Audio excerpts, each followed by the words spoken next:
कि पूरे देश में एक आईपीएस फरार नहीं है। इनकी सरकार में आईपीएस फरार है। और जो 25,000 इनामी माफिया, उसके लिए बताओ जौनपुर में पुलिस कप्तान पिच बनवा करके क्रिकेट खिलवा रहे थे कि नहीं खिलवा रहे थे?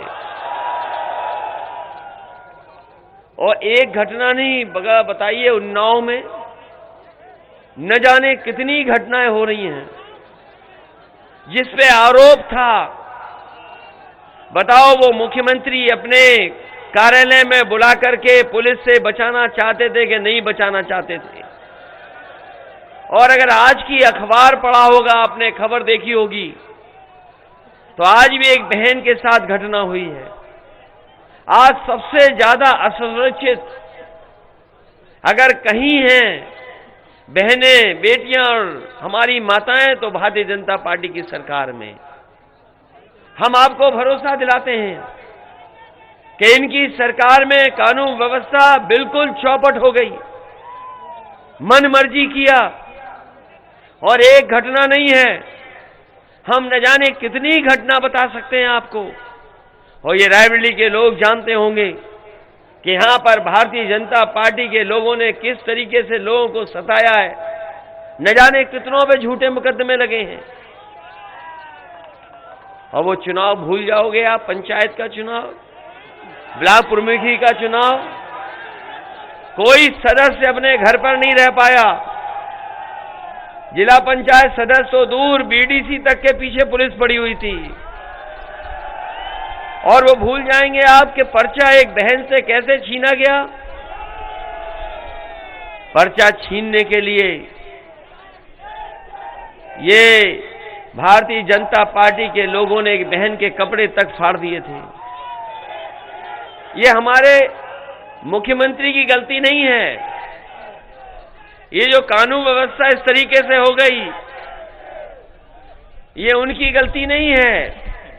जब सुबह उठ करके वो शीशा देखते हैं और उसके बाद पूरे दिन वही चर्चा करते हैं, उन्हें जो शीशे में दिखाई देता है उसके बाद पूरे दिन वही चर्चा करते हैं। बताओ उत्तर प्रदेश में अगर कोई मुख्यमंत्री बना होगा, इतनी धाराएं रही होंगी क्या किसी पर? ये पहले मुख्यमंत्री जिन पे इतनी धाराएं रही। और सबसे ज्यादा अपराधियों को संरक्षण अगर किसी ने दिया है तो ये भारतीय जनता पार्टी की सरकार ने दिया है। समाजवादी पार्टी तो सुधार ला रही थी, 100 नंबर वाली व्यवस्था लागू की थी समाजवादियों ने।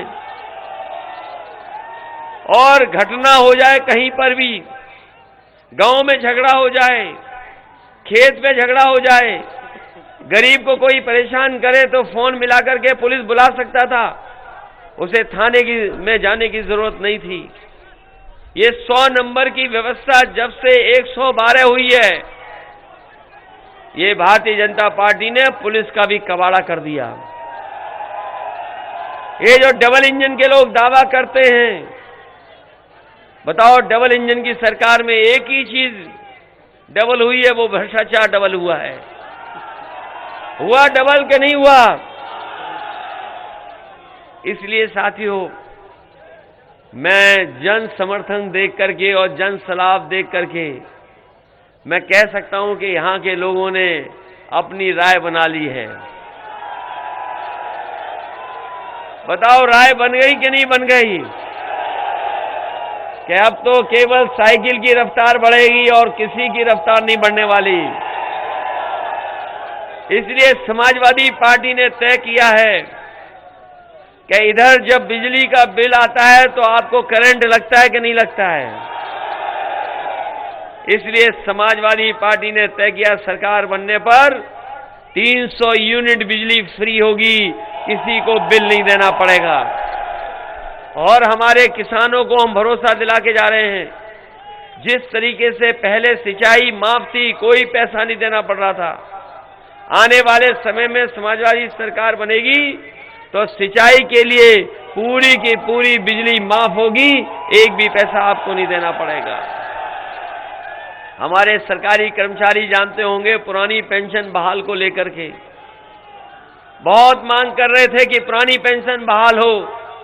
समाजवादी पार्टी ने तय कर दिया है सरकार बनने पर पुरानी पेंशन बहाल हो जाएगी, और अगर बजट से भी कॉर्पस फंड बनाना पड़ेगा तो कॉर्पस फंड बना करके उनकी मदद करने का काम होगा।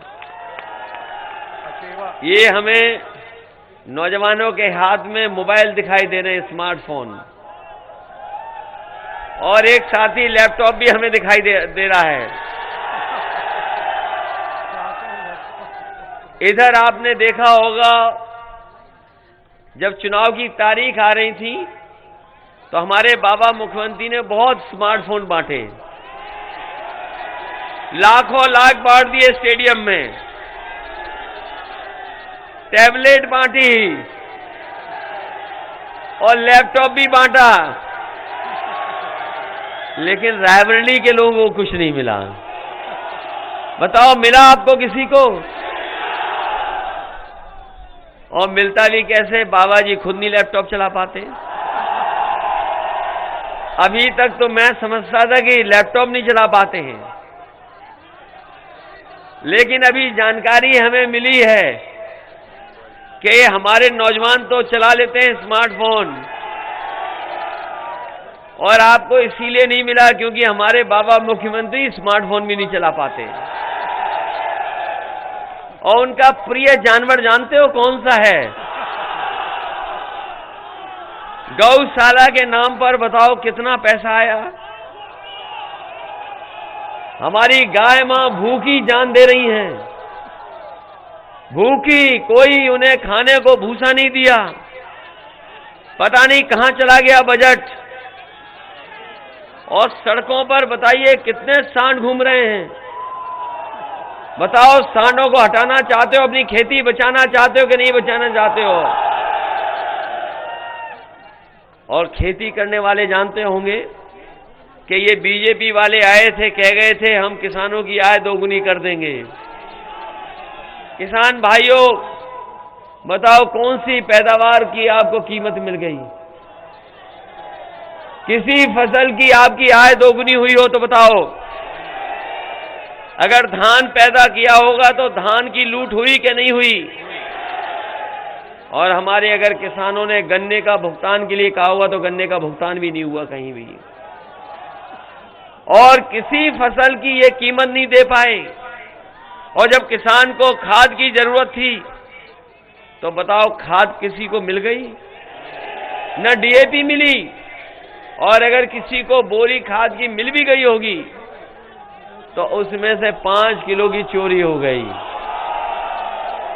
ये बोरी में चोरी कर रहे हैं कि नहीं कर रहे हैं? और याद होगा कि नहीं याद है आपको कि यही कह रहे थे कि हवाई चप्पल में चलने वालों को हवाई जहाज पे बैठाएंगे, और डीजल पेट्रोल की कीमत कहां पहुंच गई? पेट्रोल 100 के पार हो गया कि नहीं? ये दोबारा सरकार में आ गए तो देख लेना पेट्रोल 200 रुपए लीटर बिकेगा, 200 रुपए लीटर। इसीलिए समाजवादियों ने तय किया है कि महीने में हमें अगर 1 लीटर या 2 लीटर भी फ्री देना पड़ेगा तो मोटरसाइकिल के लिए फ्री पेट्रोल देने का काम समाजवादी लोग करेंगे।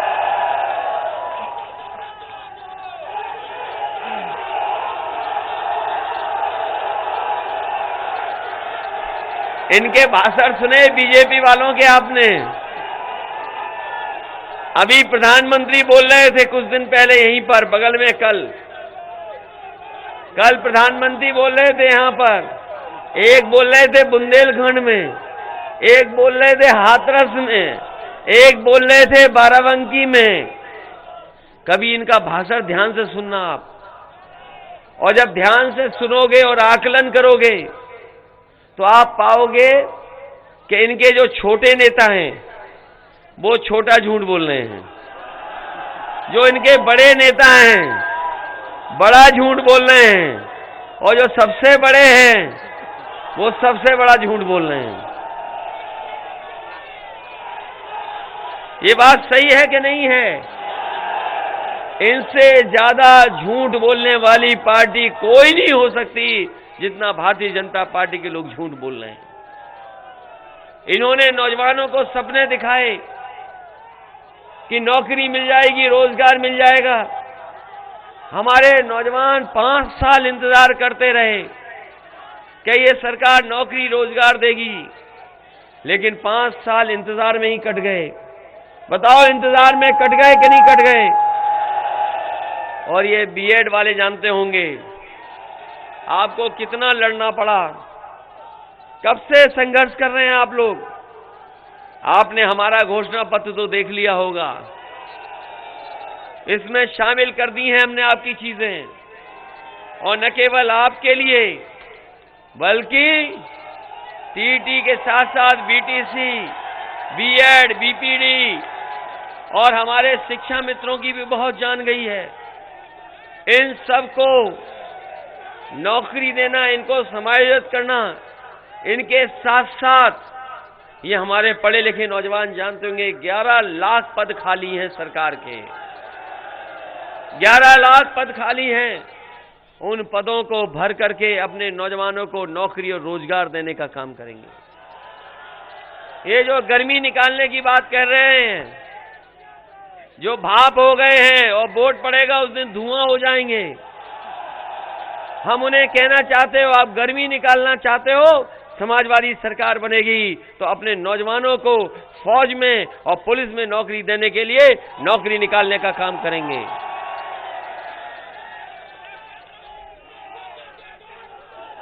इसलिए आज समाजवादी पार्टी के पक्ष में आपसे मैं सहयोग और समर्थन मांगने आया हूं। बताओ, हमारा सहयोग करोगे कि नहीं करोगे? हमारा घोषणा पत्र पढ़ लें, ये हमारा वचन पत्र है, और समाजवादी पार्टी की कथनी और करनी में कभी भेद नहीं पाए होगा। अगर वादा किया तो वो कर करके दिखाया। अगर हमारे सरकार बनी, हम लोगों को अगर मौका मिला, जब पहले भी मौका दिया था, यहां पर एम्स अगर किसी की वजह से बना है तो समाजवादी पार्टी की देन है, जिसने जमीन देकर के एम्स को रायबरेली में बनाने का काम किया। हमें अगर सड़कें बनाने के लिए कहीं से कोई बात आई होगी तो सड़कें बनाने के लिए भी हम लोगों ने कभी विकास को नहीं रोका। बिजली के उत्पादन में भी बहुत काम किया है।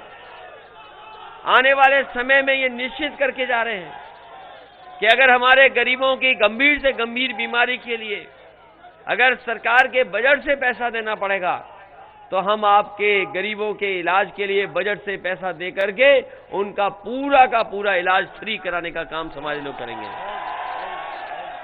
ये आज जो एम्बुलेंस चल रही है सड़कों पर, ये समाजवादियों की देन है। समाजवादी पार्टी की देन थी कि एम्बुलेंस चलाएं, और अगर गांव में गरीब को जरूरत पड़ती तो यही एम्बुलेंस मदद कर रही है। जब से बाबा जी की सरकार आई, ना ड्राइवरों को सुविधा दी, ना एम्बुलेंस बढ़ाई, ना एम्बुलेंस के लिए कोई व्यवस्था की, उस व्यवस्था को भी इन्होंने खराब किया है। हम आपको भरोसा दिला के जा रहे हैं, गरीबों के इलाज के लिए एम्बुलेंस की अगर संख्या बढ़ानी पड़ेगी तो संख्या बढ़ाएंगे, और ड्राइवरों को भी अगर सुविधा देने का मौका मिला तो सुविधा देंगे, जिससे वो भी सम्मान के साथ जीवन जी सके। ये पुलिस की गाड़ियां अगर चल रही सड़कों पर, ये समाजवादियों की देन है। ये कहते हैं कि हम लोग समाजवादी नहीं हैं, हम लोग तमंचावादी हैं। कहते हैं कि तमंचावादियों ने कारखाने लगाए थे तमंचे के। बताओ, हमारे मंच में कोई तमंचावादी दिखाई देता हो तो बता दो। हमारे एक प्रत्याशी सलोन के हैं, पद्मश्री डॉक्टर हैं। बताओ, भारतीय जनता पार्टी किसी पद्मश्री को चुनाव लड़ा रही हो तो बता दो। और तमंचे का लाइसेंस देख लेना किनके पास है। हम पे तो कोई लाइसेंस नहीं है, हम पे तो कोई लाइसेंस नहीं है। अगर किसी पर है तमंचा तो आप जानते होंगे किन पर है तमंचा। लेकिन हम अपने तमाम लोगों को भरोसा दिला के जा रहे हैं कि जिस तरीके से पुलिस के लिए 100 नंबर व्यवस्था दी थी, अगर हमें कानून व्यवस्था को ठीक रखने के लिए 100 नंबर की गाड़ी को बढ़ाना पड़ा, पुलिस के लोगों को और सुविधाएं देनी पड़ी, सुविधाएं देंगे। और वहीं हम ये कहते हैं कि अगर कोई कानून व्यवस्था को और कानून से कोई खिलवाड़ करेगा, उसके खिलाफ सख्त से सख्त कार्रवाई कर करके उसको जेल भेजने का काम होगा। अगर समाजवादी लोग पुलिस को 100 नंबर दे सकते हैं, तो आज बदमाश भाग नहीं सकता है। सख्ती भी करनी पड़ेगी तो सख्ती भी करेंगे।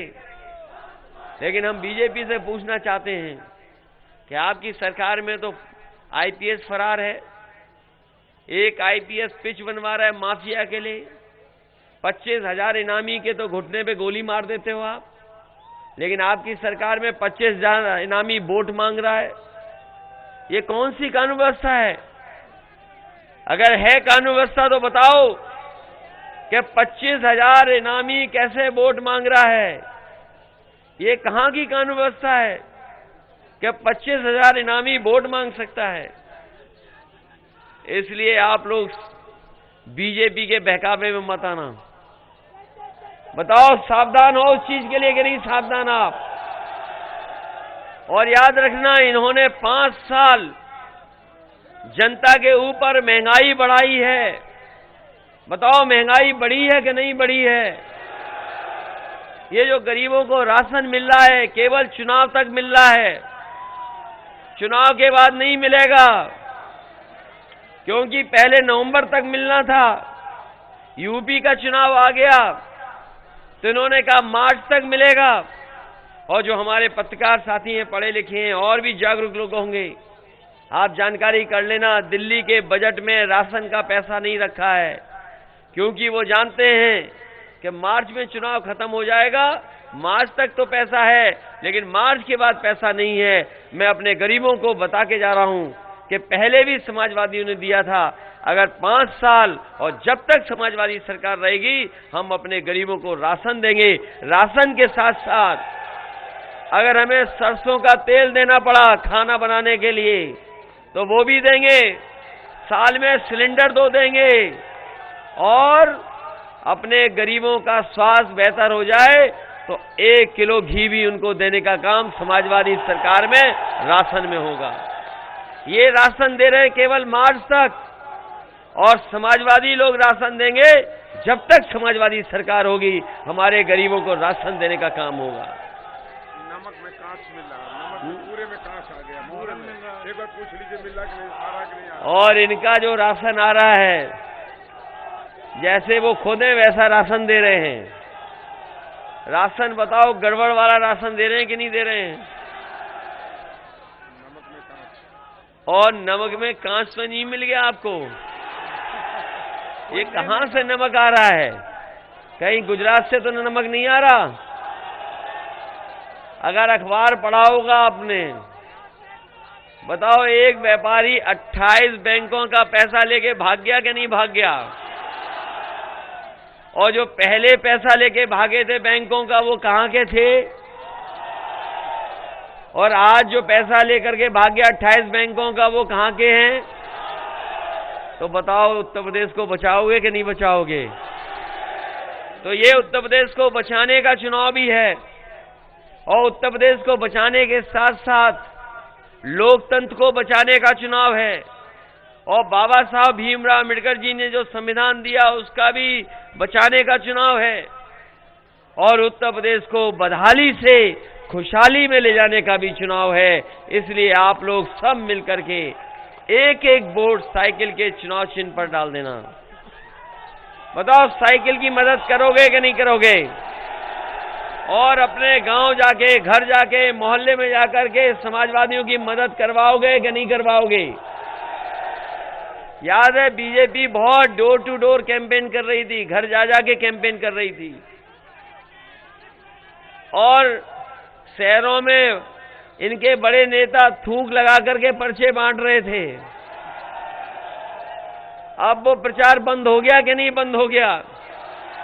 वो इसलिए बंद हो गया, जब ये कुछ गांव में और घरों में गए तो लोगों ने इन्हें खाली सिलेंडर दिखा दिए। जिस दिन से खाली सिलेंडर दिखाए हैं, तब से इनका डोर टू डोर कैंपेन बंद हो गया है। अब घर घर नहीं जा रहे हैं लोग। इसलिए इस मौके पर मैं आप सबका धन्यवाद देते हुए, और हमारे सहयोगी दल और गठबंधन के भी लोग दिखाई दे रहे हैं, मैं उनका भी धन्यवाद देता हूं। और एक बार फिर हम समाजवादी पार्टी के